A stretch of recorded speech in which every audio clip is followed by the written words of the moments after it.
পড়াশোনা সংক্রান্ত গুরুত্বপূর্ণ আপডেট পেতে অবশ্যই চ্যানেলটিকে সাবস্ক্রাইব করো এবং পাশে থাকা বেল আইকনটিতে অবশ্যই ক্লিক করো। Welcome to Suvendu academy. Suvendu একাডেমিতে তোমাকে স্বাগত। আজ আমি এই ভিডিওতে আলোচনা করব জানুয়ারি মাসে নতুন করে যে মডেল অ্যাক্টিভিটি টাস্ক দেওয়া হয়েছে গণিতের, সেই গণিতের মডেল টাস্কটা নিয়েই আলোচনা করব। ভিডিওটি প্রথম থেকে শেষ পর্যন্ত দেখো, যদি ভালো লাগে অবশ্যই একটা লাইক দিও। আমার চ্যানেল নতুন হলে অবশ্যই চ্যানেলটিকে সাবস্ক্রাইব করো, পাশে থাকা বেল আইকনটি অবশ্যই ক্লিক করো। প্রথমে আমি তোমাদেরকে প্রশ্নগুলো দেখাবো, তারপর প্রশ্ন এবং উত্তর একসঙ্গে এই ভিডিওতে দেখাবো। ওকে, চলো প্রথমে তোমাদেরকে দেখাই। একের দাগে দেখো, নিচের প্রশ্নগুলো উত্তর দাও। একের দাগে ঠিক উত্তরটি বেছে নিয়ে লেখো। এখানে 4টি করে অপশান দেওয়া হয়েছে, 4টির মধ্যে যেটা উত্তর হবে সেটাই করতে হবে। ঠিক আছে, প্রতিটি প্রশ্ন কিন্তু 1 নম্বর করে, 3 মার্ক দেওয়া হয়েছে। ক, খ, গ, দেখতে পাচ্ছ এই টোটাল 3টি প্রশ্ন দেওয়া হয়েছে। আচ্ছা, তারপর দেওয়া হয়েছে সত্য বা মিথ্যা লিখতে বলা হয়েছে। ক, খ, গ, এখানেও 3টা প্রশ্ন দেওয়া হয়েছে। প্রতিটা প্রশ্ন কিন্তু 1 করে, 1 গুণিতক 3। ঠিক আছে, এরপর দেওয়া হয়েছে সংক্ষিপ্ত উত্তর দাও। ক, খ, গ 3টি প্রশ্ন দেওয়া হয়েছে। এখানে এগুলো কিন্তু দেওয়া হয়েছে 2 মার্ক করে, 2 3 6। আর দুটো বড় প্রশ্ন দেওয়া হয়েছে, দেখো 4 দাগের ক এবং খ দুটো প্রশ্ন কিন্তু দেওয়া হয়েছে 4 আর 4 করে। ঠিক আছে, এই নিয়ে টোটাল তোমাদের 20 নম্বরের প্রশ্ন দেওয়া হয়েছে। আশা করি বুঝতে পেরেছো, প্রশ্নটা দেখেছে। প্রশ্ন দেখে নিশ্চয়ই আশা করি তোমরা এই অঙ্কগুলো করতে পারবে। আর যেহেতু নতুন বই পেয়েছো, অঙ্কগুলো প্রথমের চ্যাপ্টার অঙ্কগুলো ভালো করে প্র্যাকটিস করলেই এই অঙ্কগুলো সব পেরে যাবে। চলো আমি তোমাদের ভালো করে বুঝিয়ে দিচ্ছি কী করে উত্তরগুলো হচ্ছে। ঠিক আছে, চলো প্রথমে দেখো, প্রথমে যে অঙ্কটা দেওয়া হয়েছে দেখো, ঠিক উত্তরটি বেছে নিয়ে লেখো। কতে 40 ভাজিতক 5 গুণিতক 4 এর সরল মান হলো 2, হাফ, 32, 20। তাহলে আশা করি বুঝতে পেরেছো। তাহলে উত্তরটা কী হবে না, 40কে 5 দিয়ে ভাগ করলে কত হবে? 40কে 5 দিয়ে ভাগ করলে হবে 5 8 40। ঠিক আছে, তো 5 8 40 আর 8 গুণিতক 4 মানে 8 4 কী হয় 32। তো উত্তরটা হবে কিন্তু সি 32। আমরা দেখে নিই ক্যালকুলেশনটা। দেখো এইভাবে করবে, 40 ভাজিত 5 গুণিতক 4 সমান 40কে 5 দিয়ে ভাগ করলে হবে 5 8 40। এখানে গণিতক গণিতক আর এখানে 4, তাহলে 8 4 32। তাহলে উত্তরটা হবে সি 32। ঠিক আছে, একের দাগের কয়ের উত্তরটা হবে সি 32। আশা করি বুঝতে পেরেছো। ওকে, এরপর চলে আসছি খ। 6-এর গুণনীয়কগুলি হলো, 6-এর গুণনীয়কগুলি হলো, 6-এর গণনীয়ক কোনগুলো হবে? 6 হবে না 6,3 না 6 3 2 না 6 3 2 1। তাহলে কোনটা হবে না সেটা আমরা দেখে নিই। তাহলে 6-এর গুণনীয়কগুলি কী কী হবে না, যে সমস্ত সংখ্যা দিয়ে 6কে ভাগ করা যায়। ঠিক আছে, যে সমস্ত সংখ্যা দিয়ে 6কে ভাগ করা যায়, অর্থাৎ দেখো 6কে লিখতে পারি 1 গুণিতক 6, আবার 6কে লিখতে পারি 2 গুণিতক 3। আর কিছু কি লেখা যাবে? আর কিছুই লেখা যাবে না কিন্তু। তাহলে এখান থেকে পেয়ে যাব 6-এর গুণনীয়কগুলো কী কী হলো, 1 2 3 আর 6। তাহলে 6-এর গুণনীয়কগুলো কী কী? 1 2 3 6। তাহলে উত্তরটা হবে ডি 6 3 2 1। এখানে যেটা উত্তরটা আছে দেখতে পাচ্ছ 6 3 2 1, উত্তর কিসে আছে? ডিতে আছে। তাহলে উত্তরটা হবে ডি 6 3 2 1। অর্থাৎ 6-এর গুণনীয়কগুলি হলো 6 3 2 1। আশা করি বুঝতে পেরেছো। ওকে, চলে যাই এবার পরের প্রশ্নতে। কি বলেছে? প্রকৃত ভগ্নাংশটি হলো, প্রকৃত ভগ্নাংশটি কোনটা? 2 পূর্ণ 1-এর 2, 4-এর 3, 2 আর 3/4। তাহলে কোনটা হবে? প্রকৃত ভগ্নাংশ কাকে বলে সেটা আমরা জেনে নেব। না, যে ভগ্নাংশের লব ছোট হর বড় তাকে প্রকৃত ভগ্নাংশ বলে। বুঝতে পেরেছো? যে ভগ্নাংশের লব ছোট হর বড় তাকে আমরা বলবো, কি বলবো? তাকে প্রকৃত ভগ্নাংশ বলবো। ওকে, তাহলে উত্তরটা তাহলে কী হবে? তাহলে উত্তরটা হবে ডি 3/4। দেখো এখানে লবটা ছোট আর হরটা হচ্ছে বড়। তাহলে যে ভগ্নাংশের লব ছোট, এই যে লবটা দেখো 3 আছে আর হরটা হচ্ছে ছোট 4 আছে, তাহলে এটাই হচ্ছে প্রকৃত ভগ্নাংশ। তাহলে উত্তরটা কী হবে? ডি 3/4। ঠিক আছে, আশা করি বুঝতে ডি হচ্ছে 3/4, প্রকৃত ভগ্নাংশ হলো ডি 3/4। ওকে, ব্যাস, তাহলে এগুলো হয়ে 1-এর দাগের অঙ্কগুলো হয়ে গেল। এরপরে চলে আসছি 2-এর দাগের। সত্য বা মিথ্যা লিখতে বলা হয়েছে। এখানে টেবিল দেওয়া হয়েছে, এখানে কালো অংশ করা আছে বা এটা রং করা আছে। এখানে বলেছে এই যে তীর চিহ্ন দেওয়া আছে, বলছে রং করা অংশটি হলো 1/4 অংশ। এই রং করা অংশটি 1/4 অংশ দেখে নেওয়া যায়। দেখো কীভাবে করবে দেখে নাও। দেখো এইভাবে ব্যাপারটা ভাবো, সম্পূর্ণ জিনিসকে সমান 8 ভাগে ভাগ করে তার 2 ভাগ রং করা হয়েছে। সুতরাং রং করা অংশটি কত হবে? 2/8 অংশ। আশা করি বুঝতে পেরেছো। নিয়ম অনুযায়ী হবে কত? 2/8। ঠিক আছে, সম্পূর্ণ অংশটি হচ্ছে 2/8। কীরকম হচ্ছে ব্যাপারটা দেখো, 1 1, তাহলে কত হলো? 2 3 4 5 6 7 8। ঠিক আছে, তাহলে এখানে এবার তার মধ্যে কী করা হয়েছে, অর্ধেক করে টোটাল 8 ভাগের এখানে 2 ভাগ করা হয়েছে, নিচে হবে 8 উপরে হবে 2, তাহলে কত হবে 2/8 মানে 2/4 হলে 1/4, তাহলে রং করা অংশটি হচ্ছে 1/4 অংশ, তাহলে এটা কি হবে, এটা হবে সত্য। ঠিক আছে, এটা কি হবে, সত্য হবে। 1/4 রং করা অংশটি কত, 1/4 অংশ, 2/4 8। ঠিক আছে, এটা হবে উত্তরটা, 2 এর দাগের কয়ের উত্তরটা হবে কিন্তু সত্য। নিশ্চয়ই বুঝতে পেরেছো। দেখো মন দিয়ে একটু দেখে নাও। দেখো এই টোটাল ঘর কতগুলো করা আছে, এখানে বড় ঘর হচ্ছে 1টা 2টো 3টে 4টা, সেই বড় ঘরগুলোকে আবার অর্ধেক করা হয়েছে, দেখতে পাচ্ছ বড় ঘরগুলো কি করা হয়েছে, অর্ধেক করা হয়েছে। তা টোটাল কতগুলো হচ্ছে, 8টা। দেখো 1 2 3 4 5 6 7 8, 8টা, তাহলে নিচে হলো 8। এবার রং করা হয়েছে কত না, 2টো রং করা হয়েছে, তাহলে 2 উপরে 2, তাহলে 2/8 মানে কত হচ্ছে 1 1 2 1 2 2/4 8, তাহলে 1/4, তাহলে রং করা অংশটি হচ্ছে 1/4, তাহলে ঠিকই আছে। তাহলে 2 এর দাগের কটা কি হবে, সত্য হবে। ঠিক আছে, 2 এর দাগের কটা কি হবে, সত্য হবে। ঠিক আছে, বুঝতে পেরেছো। এটা আমি কিন্তু এখানে ভুলবশত মিথ্যা লেখা হয়ে গেছে, মিথ্যা হবে না কখনো, এটা মিথ্যা হবে না, এটা হবে সত্য, কারণ এটা কাটাকাটি করা হয়নি বলে আমি তখন মিথ্যা করে দেওয়া হয়েছে, কিন্তু উত্তরটা কিন্তু হবে ঠিকই আছে, 2 1 2 2 4 আর 1/4 অংশ। তাহলে এইভাবে করবে, সম্পূর্ণ জিনিসকে সমান 8 ভাগে ভাগ করে তার 2 ভাগ রং করা হয়েছে, সুতরাং রং করা অংশটি হলো 2 এর 8 অংশ, অর্থাৎ 2 এর 8 কাটাকাটি করলে হবে 1/4 অংশ, অর্থাৎ এখানে যেটা বলা হয়েছে সেটা হচ্ছে সত্য। এই যে 1/4 অংশ বলা হয়েছে এটা হবে সত্য। ঠিক আছে, 2 এর কয়ের উত্তরটা হবে সত্য। পরে প্রশ্ন, 0.35 দশমিক ভগ্নাংশে 3-এর স্থানীয় মান হলো 30। দেখো 0.35 দশমিক ভগ্নাংশে, এটা দশমিক ভগ্নাংশে, দশমিকের পর 3 আছে, তাই দশমিক ভগ্নাংশে 3-এর স্থানীয় মান কত হচ্ছে 30। 30 তো কখন হবে, এটা যদি দশমিক না থাকতো তাহলে কিন্তু 30 হতো, কিন্তু এখানে দশমিকের পর 3 আছে, তাহলে এটা স্থানীয় মান কি 30 হবে, নিশ্চয়ই নয়। তাহলে কি হবে তাহলে না, 0.35 দশমিক ভগ্নাংশে 3-এর স্থানীয় মান হবে 3/10। ঠিক আছে, দশমিকের পর যখন থাকবে 10 দিয়ে ভাগ হবে। ঠিক আছে, 10 দিয়ে, তাহলে যদি এখানে 5-এর বলতো তাহলে এখানে 5 কত হতো, 100 হতো, 5/100 হতো। তাহলে এখানে 0.35 দশমিক ভগ্নাংশের 3-এর স্থানীয় মান হচ্ছে 3-এর 10, কিন্তু এখানে আছে কত, শুধু 30, তাহলে এটা কি হবে, এটা কিন্তু মিথ্যা, এটা একেবারে মিথ্যা। 0.35 দশমিক ভগ্নাংশ 3-এর স্থানীয় মান হচ্ছে 30, এটা একেবারে মিথ্যা, তাহলে আমি এখানে লিখে দিয়েছি মিথ্যা। 0.35 দশমিক ভগ্নাংশের 3-এর স্থানীয় মান হচ্ছে 3-এর 10, তাহলে এখানে যেটা আছে উত্তরটা কি হবে, তাহলে এটা হবে মিথ্যা। আশা করি বুঝতে পেরেছো। পরের প্রশ্ন, 5 জন রাজমিস্ত্রি একটি কাজ সম্পূর্ণ করতে 6 দিন সময় নেয়। ঠিক আছে, একটি কাজ সম্পূর্ণ করতে 6 দিন সময় লাগে।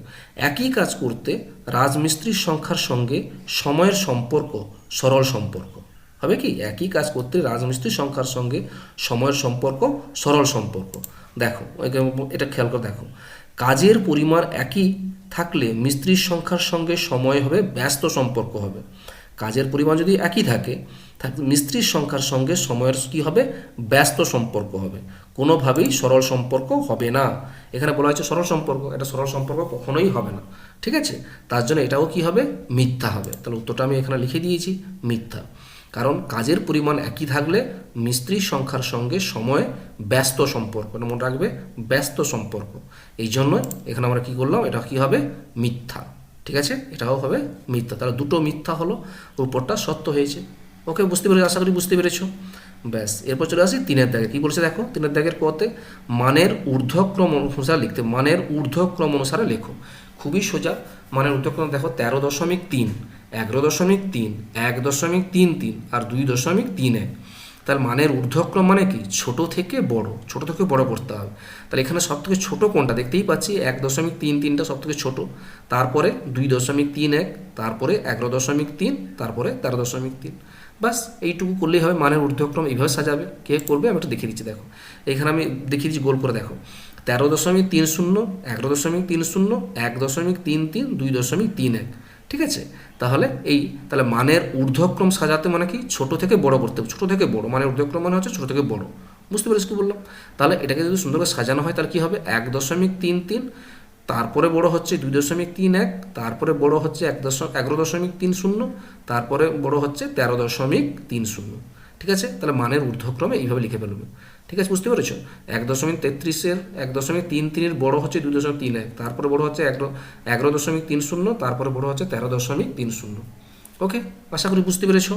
ওকে, পরের প্রশ্ন খতে, 262 সেমিকে মিটারে প্রকাশ করো। তাহলে 262 সেমিকে মিটার, সেমি থেকে মিটার যেতে হলে কী করতে হয় না, সেমি থেকে মিটার যেতে হলে 100 দিয়ে ভাগ করতে হয়।